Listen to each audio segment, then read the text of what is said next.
Hello friends, मैं हूं doctor अर्पित जैन, स्पर्श वेलनेस क्लिनिक इंदौर से। और आज हमारे साथ माया जी जो कि बरेली से आए हैं। जी मैम, बताइए क्या परेशानी थी आपको?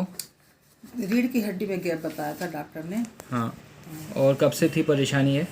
ये 2 साल से ही इलाज चल रहा है। हाँ? यहाँ और से उसके आपका पहले भी थी, दो तीन साल पहले से। हाँ 5 साल से परेशानी है हाँ। आपको। ठीक है, यहाँ पे आपका जैसे लिस्थेसिस कहलाती कंडीशन, और इनको कितने 2 साल पहले भी अपन ने इलाज किया था ना? हाँ, 2 साल से। तो अभी परेशानी आई थी, तो अभी 10 दिन का ट्रीटमेंट किया।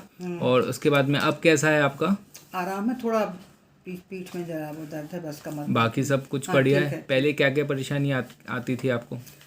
ये हम पूरे पैर में दर्द था, हाँ और चलने में दम लगता था कि बैठ जाएं, लेट जाएं, 2 कदम नहीं चल पा रहे थे।